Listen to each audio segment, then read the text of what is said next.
नहीं चलेगी, नहीं चलेगी। कानून व्यवस्था बहाल करो, बहाल करो, बहाल करो। कानून व्यवस्था बहाल करो, बहाल करो।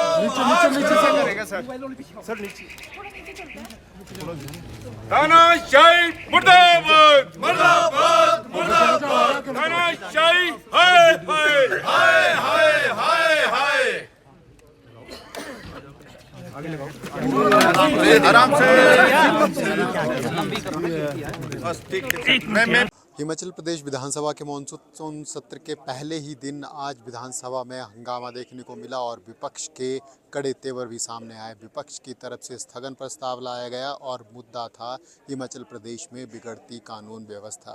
दरअसल पिछले कल जिस प्रकार से बद्दी में दो ट्रक यूनियन, दो ट्रक ड्राइवरों के बड़े गुटों के बीच में भिड़ंत हुई, एक व्यक्ति की मौत हुई, एक व्यक्ति गंभीर रूप से घायल है, हॉस्पिटल में भर्ती है।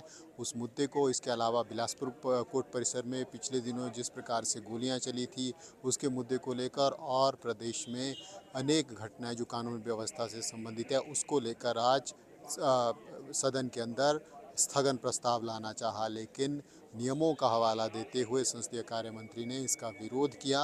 मुख्यमंत्री की तरफ से भी कहा गया कि ये तात्कालिक घटनाएं नहीं हैं, इसलिए इनके ऊपर अन्य नियमों के तहत बाद में चर्चा की जा सकती है। आज विधानसभा का मॉनसून सत्र का पहला दिन है और पहले दिन ही हमने जो प्रदेश में बिगड़ती कानून व्यवस्था पर नियम 67 के अंतर्गत स्थगन प्रस्ताव के लिए अध्यक्ष महोदय से आग्रह किया था। और जिस प्रकार से आप सब देख रहे हैं कि पिछले कल ही एक घटना बद्दी में होती है और 14-15 लोग 3 लड़कों की पिटाई करते हैं, डंडे से पिटाई करते हैं। उनमें से एक की मौके पर वहां पर मौत हो जाती है, एक पीजीआई में एडमिट है, एक पंचकुला के हॉस्पिटल में, और दोनों गंभीर हैं। और ये घटना एक घटना नहीं, इस प्रकार की घटनाओं का क्रम बहुत लंबा चौड़ा हो गया पिछले 2.25 साल के कार्यकाल में। और इससे पहले हाल ही में आप देख रहे होंगे कि बिलासपुर में घटना घटित होती है कि वहां पर कोर्ट के कॉम्प्लेक्स में पंजाब से हायर किए हुए गुंडे लाए गए और उन्होंने फायरिंग की, और फायरिंग से एक नौजवान वहां पर घायल होता है।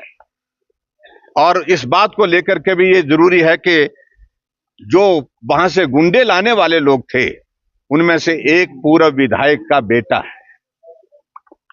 और जिस प्रकार से और भी बहुत सारी अनेकों घटनाएं हिमाचल प्रदेश में, यहां पुलिस चौकी के अंदर, पुलिस थाने के अंदर लोग घुस करके वहां पर अफरा तफरी कर रहे हैं, मारपीट कर रहे हैं।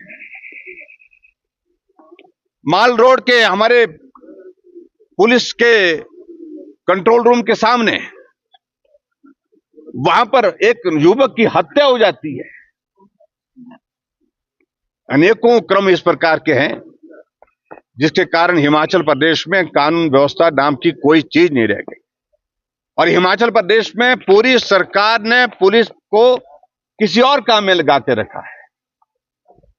भारतीय जनता पार्टी के विपक्ष के विधायकों को प्रताड़ित करना, उनके फोन की रिकॉर्डिंग करना, और इसके अलावा हमारे चुने हुए विधायकों को 4-4 घंटे पुलिस स्टेशन पर बिठा करके उनको प्रताड़ित करने के लिए इस काम में लगा के रखा हुआ है। और कुछ लोगों को इतनी सुरक्षा दे रखी है Z+ की कैटेगरी से भी ज्यादा, चाहे वो CPS है, चाहे वो चेयरमैन है। कोई भी आदमी जो है वो सुरक्षा के बिना नहीं है। आगे पायलट चलती है, पीछे एस्कॉर्ट चलती है। पुलिस ऐसे काम में लगा के रखी है। शिमला में पुलिस हेडक्वार्टर में 25 के करीब अधिकारी हैं जिनको कोई काम नहीं है। लीव रिजर्व की वहां पर उनकी जो है वहां पर पोस्टिंग दे रखी है, जहां एक भी कुर्सी बैठने के लिए उनके पास नहीं है, ना कोई काम। आखिरकार ये हो क्या रहा है? अब जिस प्रकार से माननीय मुख्यमंत्री और संसदीय कार्य मंत्री जी ने जवाब देकर के इस सारी चर्चा को डाइवर्ट करने की कोशिश की,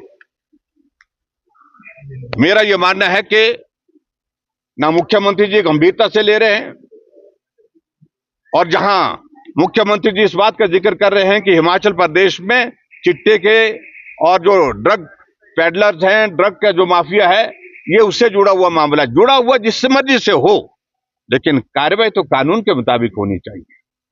अभी तक जो जानकारी मिली है, बद्दी वाले मामले में 3 लोगों को गिरफ्तार किया गया। वो बाकी 15 लोग कहां जिनकी वीडियो बनी पड़ी हुई है, जो पिटाई करते डांग से सिर पे मार रहे हैं और चौक पे मार रहे हैं, सबके सामने मार रहे हैं, वो लोग कौन है? वो भी ड्रग माफिया हैं, लेकिन संरक्षण उनको प्राप्त है। इस कारण से अभी तक उनकी गिरफ्तारी नहीं हो पाई है। उनमें से चुना जा रहा है कि किस आदमी को गिरफ्तार करना है और किसको नहीं करना है। इसलिए इस चर्चा की बहुत बड़ी आवश्यकता थी। आज सारी कार्यवाही स्थगित करके इस विषय पर चर्चा होना बहुत लाजमी था।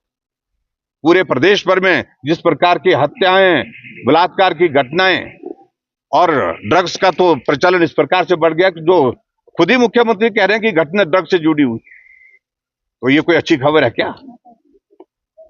तो ऐसे में आज इस पर चर्चा नहीं देना। हालांकि मुझे लग रहा था अध्यक्ष महोदय जी का मन बन रहा था, लेकिन सरकार के दबाव में मुख्यमंत्री और पार्लियामेंट्री अफेयर मिनिस्टर बार बार इस बात को, इस चर्चा को रोकना चाह रहे थे। अरे चर्चा कब तक रोकेंगे, जो प्रदेश में हालात क्या बन गए हुए हैं।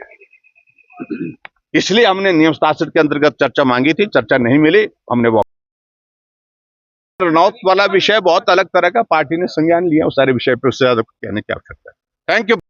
जिसके बाद विधानसभा अध्यक्ष की तरफ से विपक्ष की इस मांग को अस्वीकार किया गया और कहा गया कि बाद में जिस प्रकार से सदन के अन्य सदस्यों की तरफ से मांग भी की गई है, ये चर्चा बाद में हो सकती है, इसलिए इस मांग को अभी खारिज किया जा रहा है। इस आश्वासन के बाद जो डिमांड थी विपक्ष की स्थगन प्रस्ताव की, उसको रिजेक्ट करने के बाद विपक्ष ने पहले ही दिन भोजनावकाश से पहले सदन की कार्रवाई से वॉकआउट किया, नारेबाजी लगाई और सदन के बाहर आ गए।